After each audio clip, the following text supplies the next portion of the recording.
We all have routines. I'm Jabron, and with diabetes, mine was finger sticks. Sometimes I skip them because they hurt.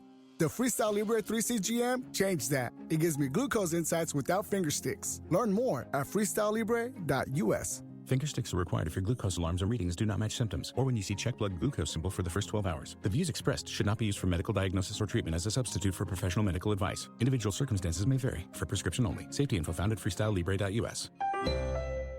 Order for Jennifer C. Is this my double shot, double cream, double froth, double pump, double whip, double sleeve? Yeah. Can you handle that much caffeine? Did you know Discover automatically doubles all the cash back you've earned at the end of your first year? Oh, really? That's great. Seriously, did you know Discover automatically doubles all the cash back you've earned at the end of your first year? Yeah, you just said that. Did you say I just said that? Yeah, I'm cutting you off. I can't have any more? Why not? You earn, we match. Discover Cashback Match. See terms at discover.com/creditcard.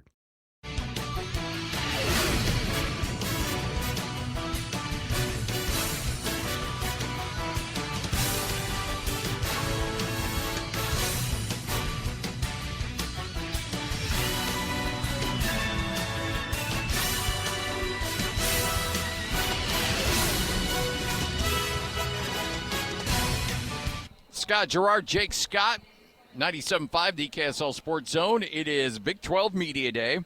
Fired up to chat with Kenny Dillingham. We're expected to have him joining us here in just a moment. You know, it pains me to say it, but he's a pretty good coach. And I say pains me because, well, at least PK can't hear us right now, so that's good. But after coming off Herm, you know, I don't know. Maybe, Scotty, you can draw a little bit of a comparison to Morgan Scalley and maybe what we can expect. You know, Morgan went with the, Utah man, sir, and he is through and through. Well, that's kind of Kenny Dillingham's vibe at Arizona State as well. Young, a lot of energy. Yeah.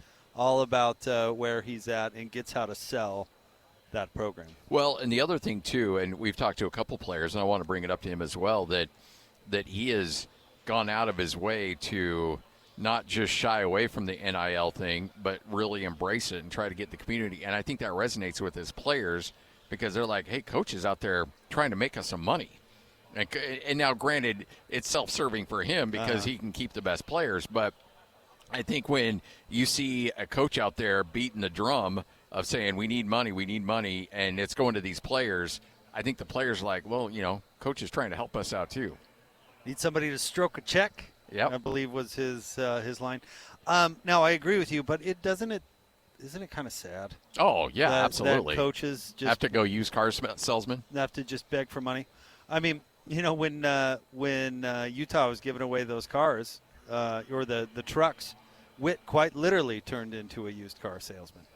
I mean, it just is such a big part of the job. I wonder why coaches are fleeing college to go to the pros because it's got the fundraising part of it's just got to be awful. Well, I mean, you go basketball. Dusty May at Michigan has got the best program with the most money, and even he's leaving to go because he doesn't want to deal with it anymore. So he's taking the Mavericks job, which, it's an NBA job. He'd probably go anyway. But still, one of the reasons why he's like, I don't want to deal with this nonsense anymore. This is crazy. Yeah, I mean, you just have to make sponsor appearances and things like that in the pros. You don't have to go out and fundraise. And I don't know. It's just college sports, Scotty, is just such a different – it's such a different animal. You and I both work with a former coach that just that's not coaching anymore. It's not the same thing that it used to be.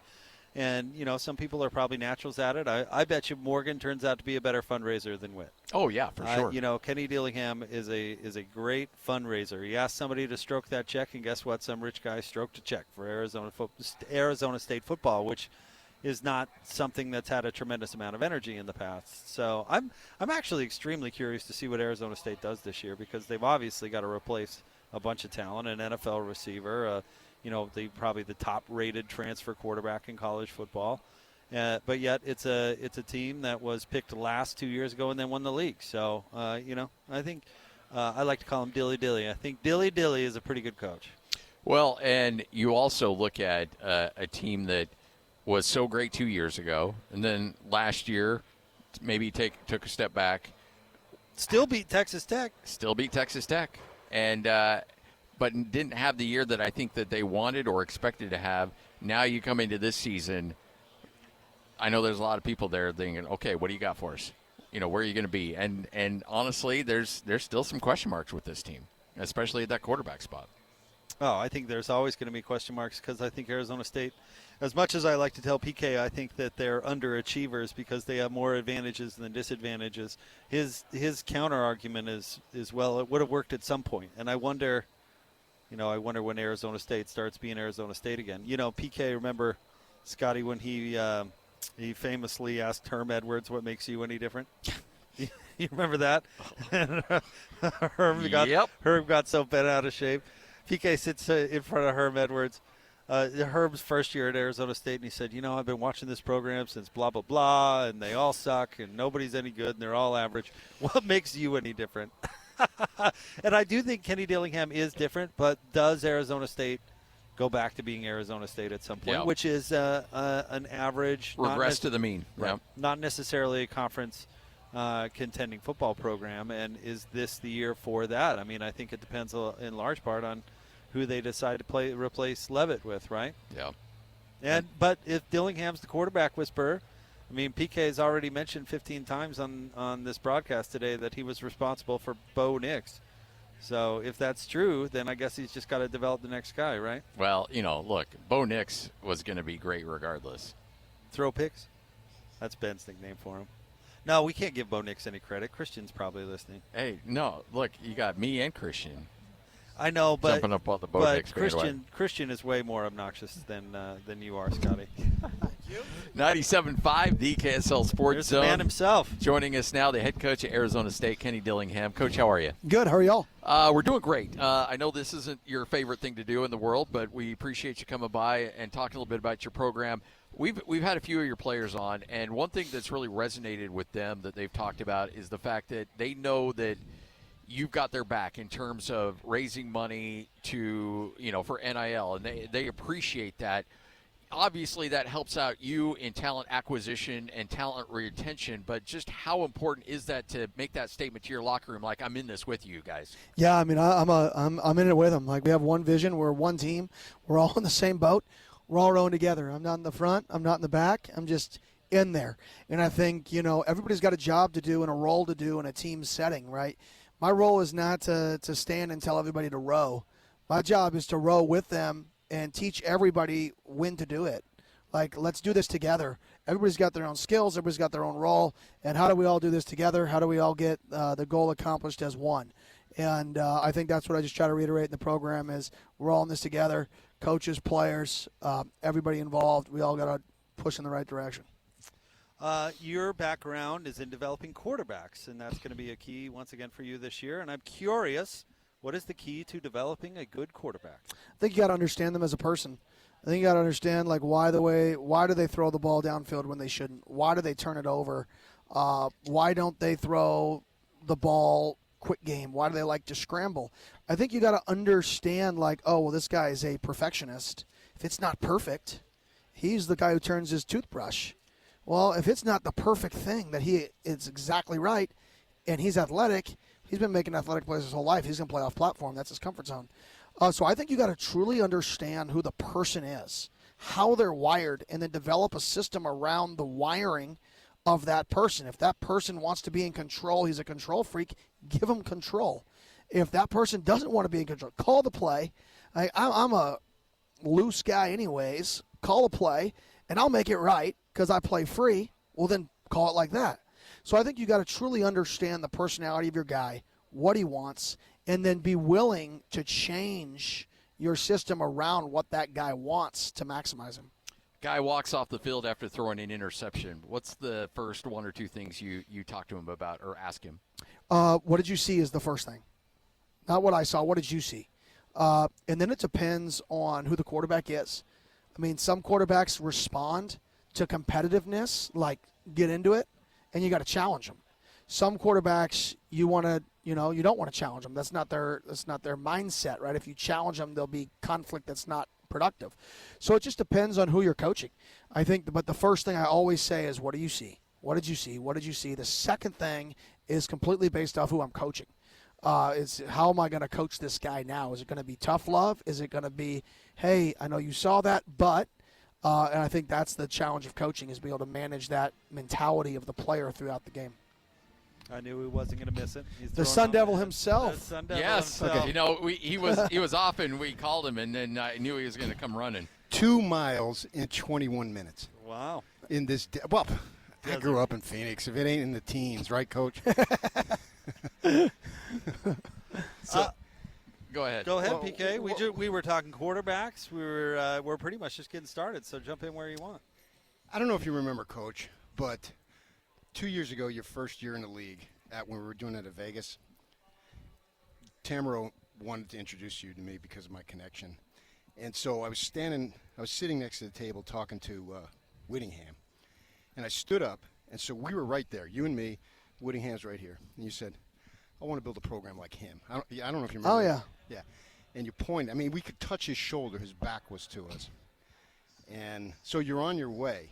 And the one thing we've covered, Kyle, forever. I mean, I'm a golfing buddy of his. We're the same age and everything and whatever. Does he beat you? No, not yet. he took it up late. Okay.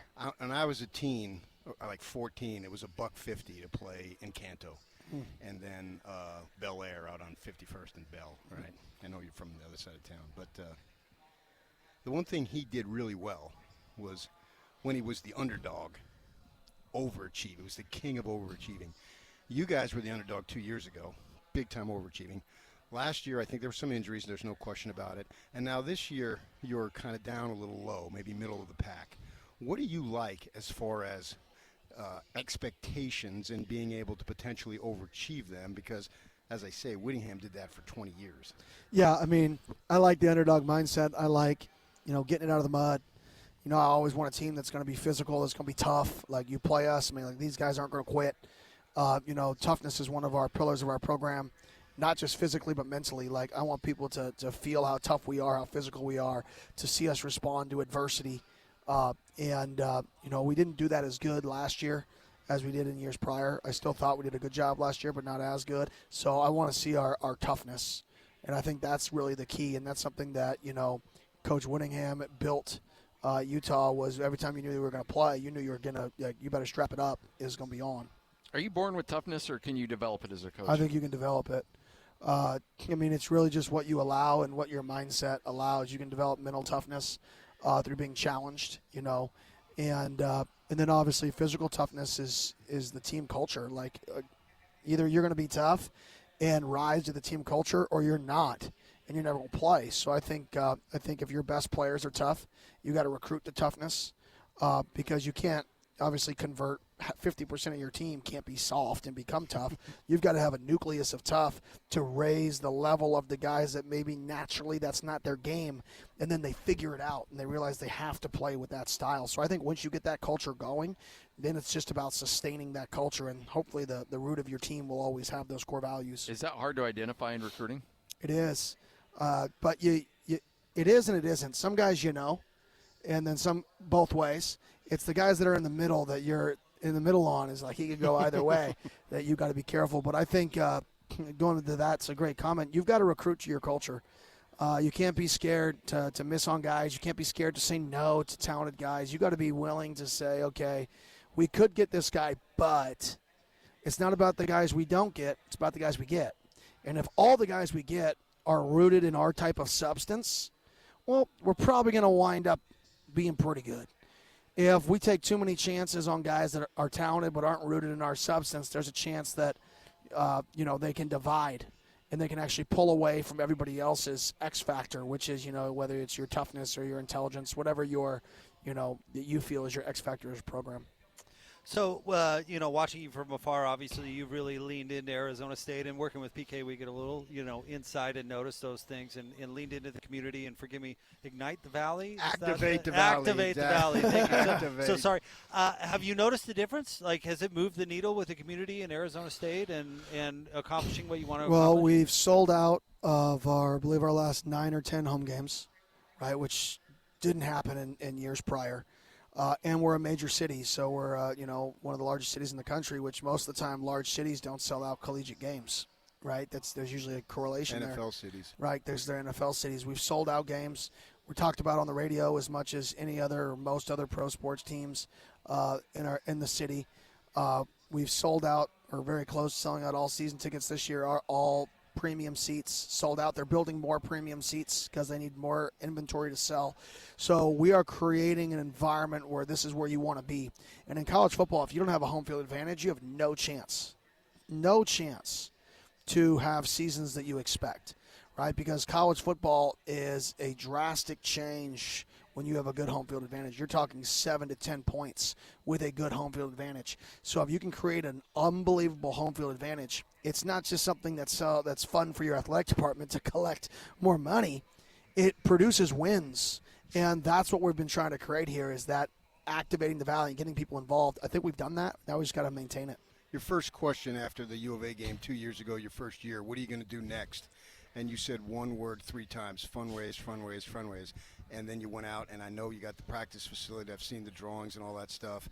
And it's a guy named, is it Sweeten? Brian Sweetie. Yeah, Sweetie, with the $10 million. And you talk about how, okay, we caught up, but now we have to catch up to the people who passed us while we were catching up, basically, right? I mean, I listened to everything you say down there. And we saw Randy Bennett when he got in. They had a center, and he said, well, he went to Gonzaga. We couldn't pay him. I mean, he was just flat out said it. And obviously you had a quarterback and a running back leave. What can be done, or how close are you to being to that point where those guys won't leave for the money? Yeah, I think, for us, we've had 4 guys in our 2-deep leave in 2 years. That's pretty good. To have 4 guys in your 2-deep leave in the last 2 portal cycles is a positive. It shows what we're doing. You're not going to bat 1,000. It's not going to happen. And nowadays, college football is more like baseball than it is the NFL. Sure. So you got to be very strategic with how you do things. So I think for us, where are we? I'm not going to get into the nuance of where that is. Do we need more? Absolutely. I think every coach, this is a race, and you're always running it, and nobody's running it right next to you. So, if you speed up, what's the person next to you going to do? They're going to speed up. Yeah, there you go. And that's the world we're in. So when we run faster, they run faster. Well, then we got to run faster. The question is, who continues to run faster first, or who continues to catch up? Some people are always reactive, and some people sprint to take the lead. And those people that sprint to take the lead have a little advantage for a year. Then everybody else catches up. Then they sprint again. Little advantage for a year. The other people are just always one step behind. So my goal for the program is to start being the team that takes the lead and not catches up. And then how much will be the local focus that could set the tone? I know all about the golden ticket, and I thought you passing the food over the fence, I think, to your sister, which sent a message, I'm here, I'm staying here. I got it. I think that's what you were doing. I understand that. And because, they all live on the block, and you've spoken about that. And I know you can't talk about recruits, but I can. And I know you got the kid, was it from Basher or somewhere in the East Valley, the Hildebrand kid, and I know you can't talk about him. But do you think that making significant inroads there can really send the message to Texas, to California, of what we're doing? We're going to get the local kids too, in addition to these other guys, and bring them all together. Yeah, obviously we want to attract local talent. I think the best teams in the country keep their local talent home. You're not going to bat 1,000, but if you can keep 50% of your local talent home, that would be an unbelievable hit rate, regardless of what state you're in. That's an incredible hit rate if they stay at your institution. If you got 50% of the best players, that's probably better than most people. Most states are in high 30s, 40s. You're doing really, really, really well if you can hit that hit rate. We're nowhere close to that, but we're fighting for it, and we're scratching and clawing to try to get there, and I think we're trending in the right direction. I always told people that when we got the job, to win local in-state recruiting was not a 1 or a 2 or a 3-year process. It was a 4, 5, 6, 7, 8-year process, because you're basically, these kids, remember, they grew up watching not you. They grew up watching another organization, another team. So who were they a fan of when they were in 5th grade, 6th grade, 7th grade, 8th grade, 9th grade? That's when you're recruiting them. So what we've done the last 2 years in the program now is really recruiting the 6th, 7th, 8th, 9th graders, right? So those 8th graders are now sophomores. Oh, whoa. All right, we may got a chance now, but it's not as fast as people think. It's not a magical coach comes in and be like, I'm from here, guys. Come join me. Let's all run it together. No chance. You've got to build a brand that they love when they're growing up, and that they say, how cool would that be to go there? And if you can build that when they get there, you got a chance. But it is a long-term project. So I do play-by-play for Utah State, and they were hiring a coach. Well, they hire a coach a lot, but back in 2020-21, and the athletic director, John Hartwell, he ended up hiring a guy because there was this guy that at Florida State that I think is going to be a freaking superstar. How soon did you really hone in on your philosophy of wanting to be a head coach? Because he identified this, and that was almost 7-8 years ago. 17 years old. I thought I was going to Utah State. Did you really? I thought I was. I thought I got the job. I was going. I thought I got like a fake interview there. He made it seem like you turned him down. What? No. I didn't. That changed, altered my career pretty drastically. I thought I had it. I thought I was getting the job. I'm like, holy cow! I called my wife, and I'm like, I think I just did good in that interview. I know they weren't even supposed to interview me. He was flying to go see another candidate. Stopped by Tallahassee for a day to interview me, and they're like, my agent was like, you did really good. I'm like, well, that's fun. He's like, no, you did you got a chance. And I thought I had it, and everything happens for a reason, though. I wouldn't be at Arizona State. You don't know where it would have led. So, crazy story. You're the first person to ever know that information. That's pretty dialed right there. Well, yeah, that athletic director kind of let me behind the scenes, but he made it seem like he goes, yeah, I missed out on this guy. He's going to be great. But anyway, that would have been a change in history, Coach, for sure. Thankfully. Yeah. Well, hey, thanks for coming by, Coach. Man. We really appreciate it. Thank you. I appreciate it. Kenny Dillingham, head coach, Arizona State, 97.5, the KSL Sports Zone. Good stuff going on right now as, I tell you what, it's been really cool kind of seeing how this thing's been playing out, Jake, as we're, again, live here at Big 12 Media Day, as we got all kinds of good stuff. Jamaal Whyce, kind enough to join us. How are you, man? I'm doing good. How you doing? I'm doing well. How fired up you are for this season? Man, I'm excited, man. I'm ready. Just all the stuff we've been working and just talking about and just being able to get this opportunity just mean the most to me. Do you guys set team goals? What are you trying to accomplish this year?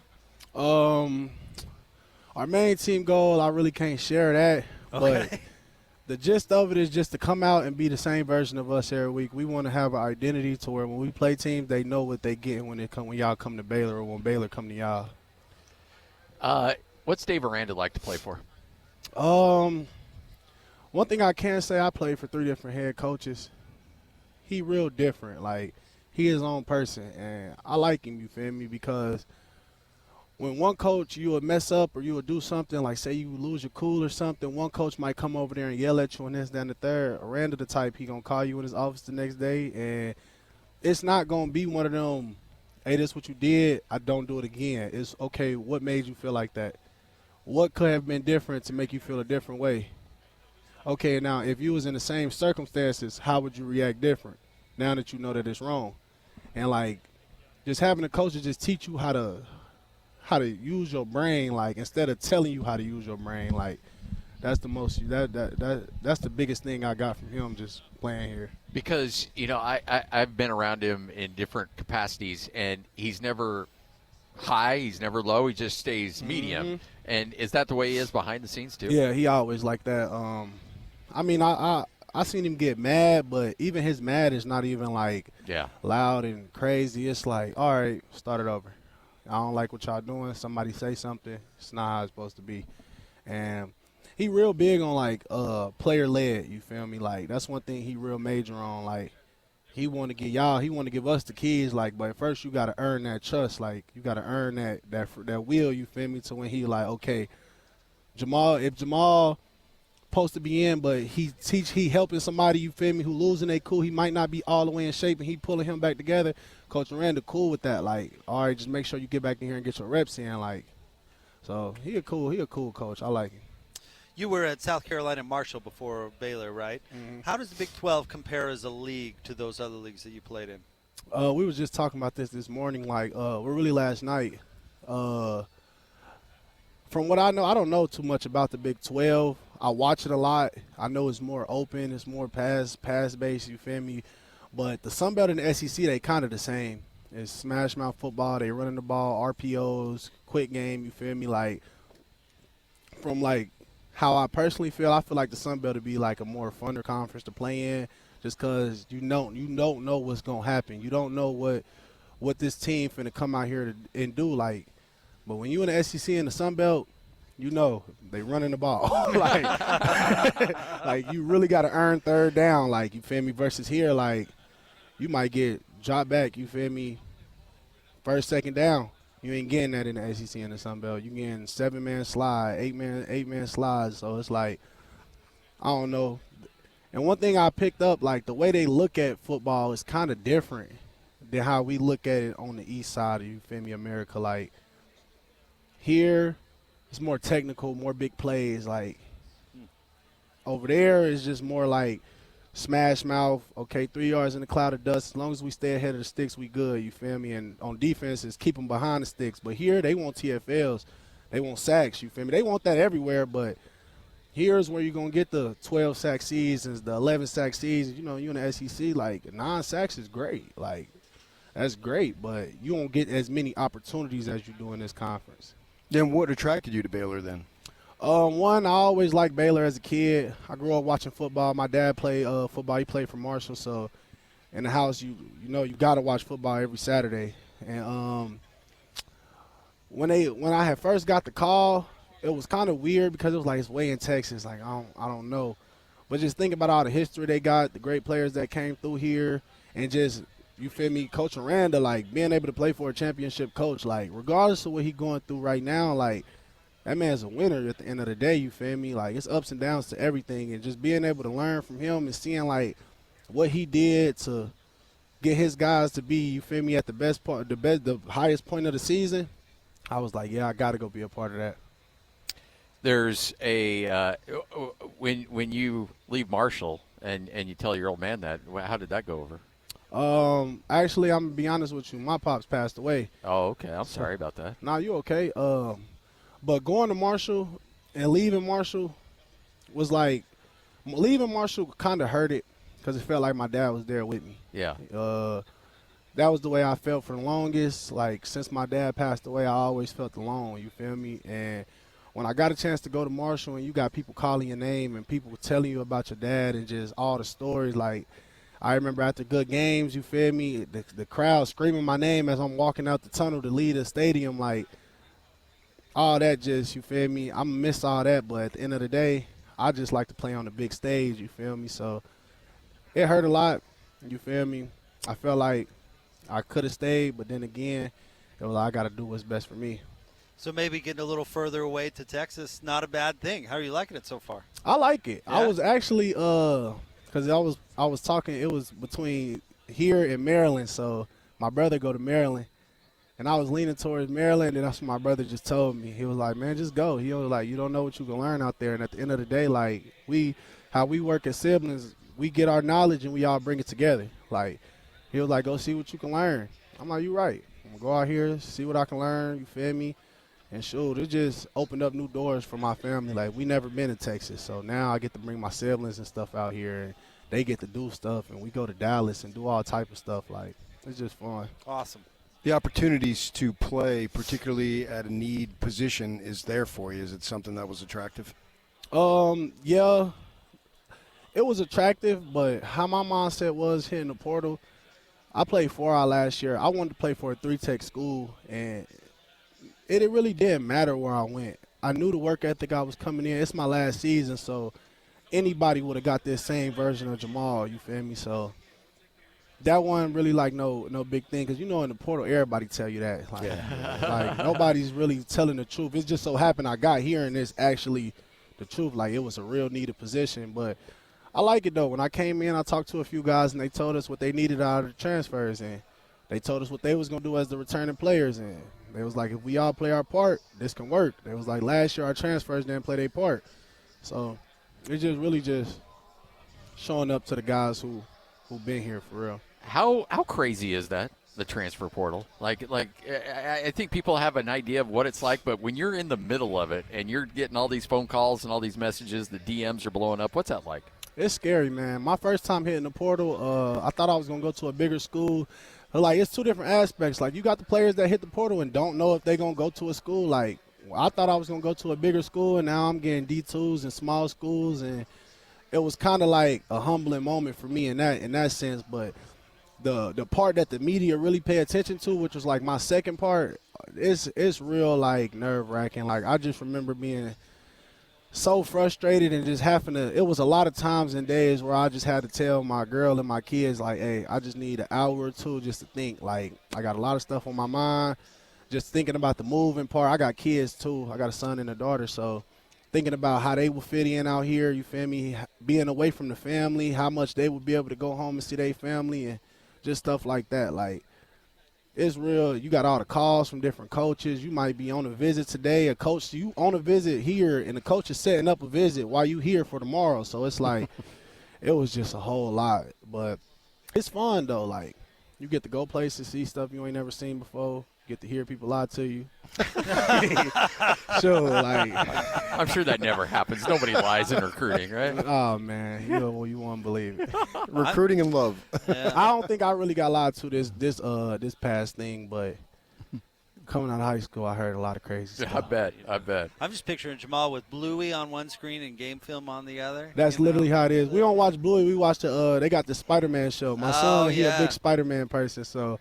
My girls have seen it. They like it, yeah. So I'll be on my computer or on my tablet either doing homework or watching film, and he's sitting right next to me watching Spider-Man. Like, awesome. That's so cool. Kids are the best. Nah, they are. Yeah. Well, Jamaal, thanks for coming by, man. We appreciate it. Good luck Jamaal. this upcoming season. Thanks for having me. God bless y'all. 97.5, the EKSL Sports Zone. Jamaal Whyce, Baylor, right here on 97.5, the EKSL Sports Zone. Hey, by the way, if you are looking for an opportunity to go hit the flat top this summer, may I suggest Beehive Mills? Oh, dude, the flat tops. What is it? I like the breakfast, Scotty. What's been your favorite so far? The jalapeno smash burgers. Oh, those were really good. Jalapeno cheddar smash burgers on the flat top. Because, here's the thing, Jake, I know you got a bunch too. You can look like a superstar on those. You can be like, hey, look what I did on the flat top. When in reality, it was all cut, portioned, prepared really by Beehive Mills. Well, listen, Scotty, you are blessed with some culinary skill. I, however, am not. So what you're saying right now is really a factor to me. I get to take a victory lap around the kitchen. My kids are like, wow, way to go, Dad. Where did Dad learn how to cook? It's a nice shortcut for me. Yeah. It really is. Plus, if you just want the slow cooker meals, those are available for you as well. Just like usual, just go to beehivemills.com. Some great opportunities on some subscription models. Beehivemills.com. That's beehivemills.com. This is 97.5, the EKSL Sports Zone. Season is nearly here, and we're getting you ready for kickoff. This is Big 12 Media Day coverage live from Frisco, Texas, presented by Omada Real Estate. Buying or selling a home? Trust the experts at Omada Real Estate. This is 97.5, the KSL Sports Zone. 97.5, the KSL Sports Zone. Scott Garrard, Patrick Kinahan, the coach, Tim LaComb, and L.J. Martin, kind enough to join us. BYU running back, preseason offensive player of the year for the Big 12. L.J., I know that's a nice honor, but in reality, you know that it's all about postseason that really matters, not necessarily preseason, but it does show a lot of respect that that people have for you and this program at BYU. No, yeah, it's cool just to see, because last year I wasn't on any preseason team, so it kind of tells me at the same time, it really doesn't mean nothing, because, it's just all preseason, so it's just all noise. It's just print on paper, right? You actually got to go out and get the hard yards. And in doing so, obviously you got a great running mate in the backfield there in Bear Bachmeyer.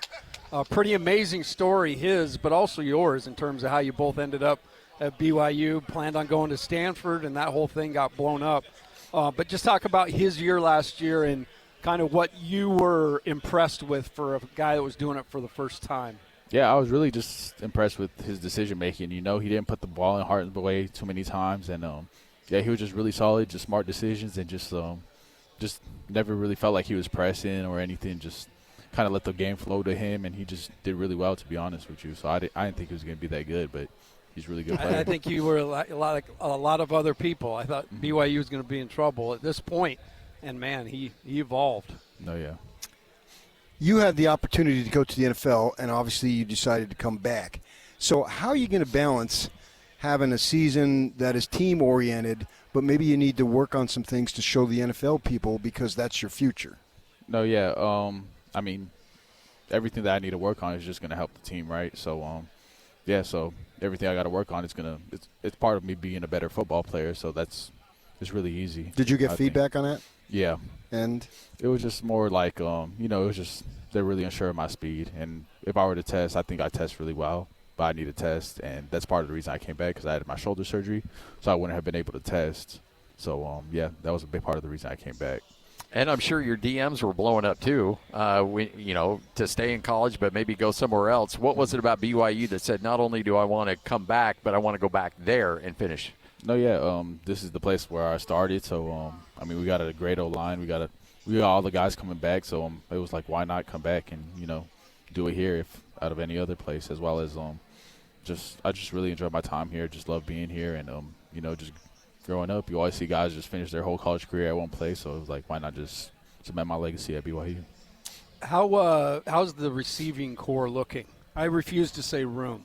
Mm-hmm. Everybody says room, and it's like in vogue, and I'm not going to do it. So how's the depth? They at check all the receiver? boxes. Yeah. Yeah. No, they do great. I'm really excited for them. I think JoJo and Kyler are going to have a really good year. What's another name we should look for? Somebody new. I would say Legend Lasker. Yeah, I think he's going to be really good. And we got other freshmen as well that just came in. I feel like they'll help a lot. But then also our tight ends. I'm really excited for our tight ends. I think they're really good receivers as well as blockers, but really good receivers. I feel like they're going to help out with the passing game a lot. How about you in the passing game? Because we're going to see Aaron Roderick probably open it up more because Bachmeier has got a whole year experience. He's a veteran now, and maybe see some different things. I'm wondering if that might be something in the arsenal that wasn't exploited as much, but we could see it going forward. Yeah, I think we'll definitely see. I think we saw it more at the end of last year, like some at UCF where I was split out and, I was on a slant and stuff like that, more like option routes at the backfield. So we kind of saw that towards the end of last year, as well as, just quick game out the backfield, when we played Texas Tech in that championship game. So I felt like with those two things, you'll see a little bit more receiving from me out the backfields.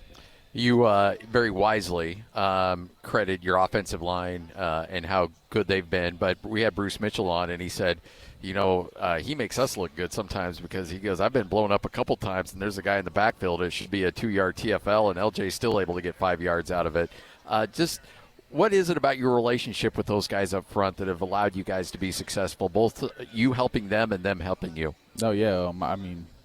It takes the whole team, right? So even if they're not – my job is just to go out there and break tackles, right? So even if they're not doing their job, I at least got to break one, right? So if I'm not breaking one, I'm not doing my job. So if that's one guy that came through, then I should break that, and we should be able just to keep going, you know what I mean?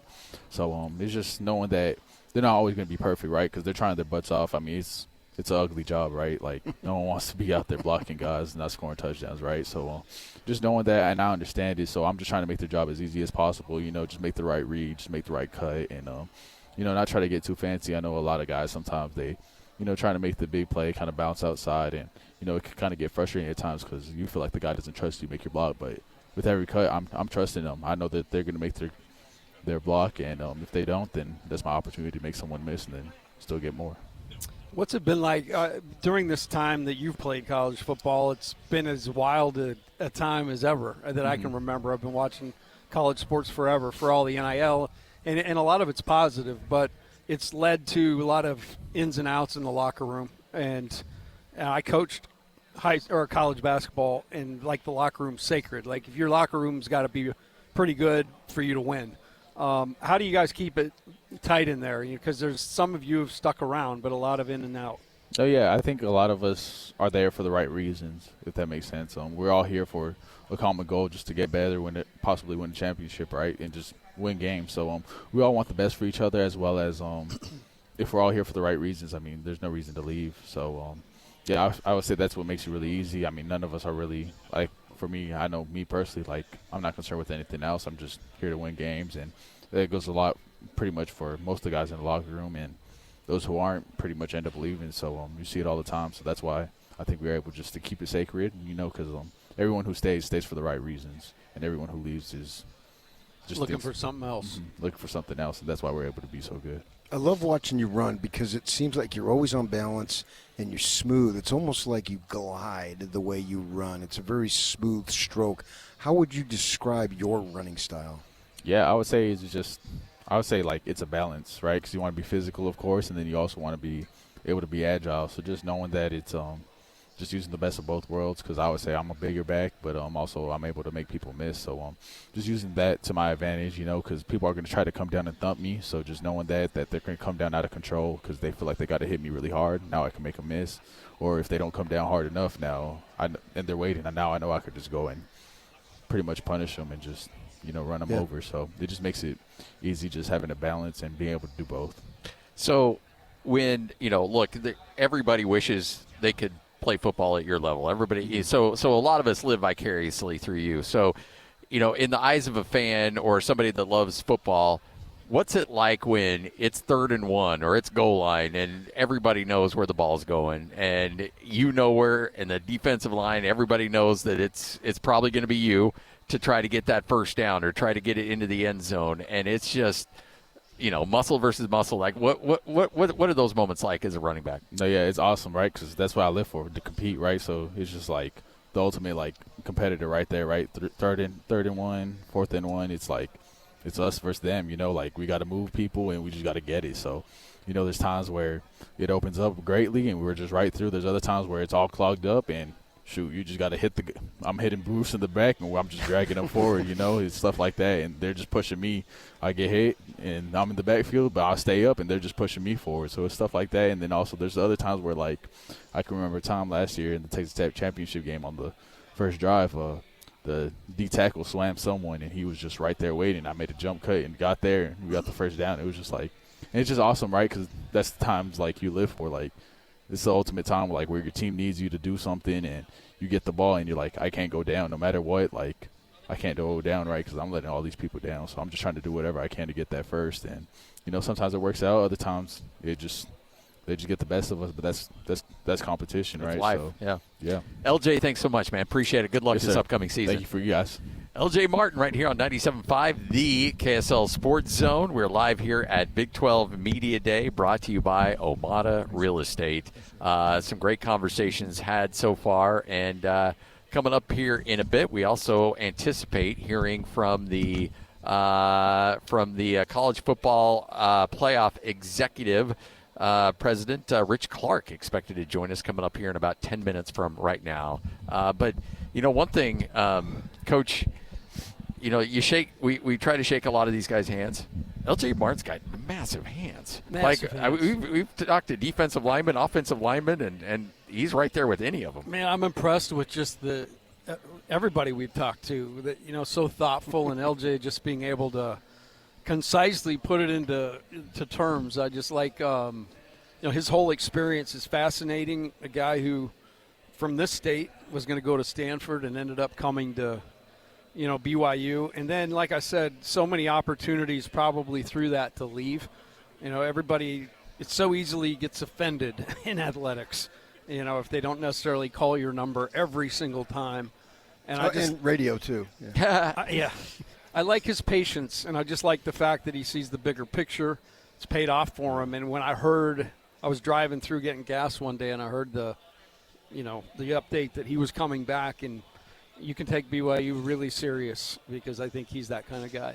One of the things that I think Scotty can attest to, we've been doing this for so many years, is that they do bring the best kids to put the best foot forward, and they're always well-spoken and articulate and seem to have their affairs in order, so to speak. There was one time there was a school in state who did not, and we let people know, you can't do that again. Because that dude couldn't sling two sentences together. Yeah, and you don't want to put that kid in that position to do that. Yeah, it's not good for him or the school. I don't remember the kid, but I remember the situation. Yeah. And, so you want people who are articulate, and I used to just wanted to hug the Stanford kids because I felt like whatever I had achieved, they were going to blow by by the time they were 25. And there was a receiver who played in the NFL. I can't remember his name, and he spoke 5 languages, and I threw a little Spanish at him, and he goes, blah, blah, blah, blah, E2, which means NU. No. I just know a few. I remember that. Sábado. Sábado. I know a few. I had some opportunity to raise some Spanish speakers for a while. Well, in your mission, too, yeah. Yeah, my mission was, it was quite the experience. So much I don't even remember it. But what mission? No, I'm just joking. You're on a mission from God. Yeah, my mission is still to be determined. Look at you were a Blues brother. Evan Johnson there with a different Hey, he putting looks stroke. good, man. Oh, I know. He looks like $1 million. I told him. I said the uniform's good, but that's your He's your got banker. model. This football thing doesn't work out. He can get himself on GQ there. There's some guys that are meant to wear a suit, and then there's other guys that are not. And we've seen, look, he is, and then other guys are like, maybe not so much. Yeah, he looks. I love that sound for. Does he give it to you a lot?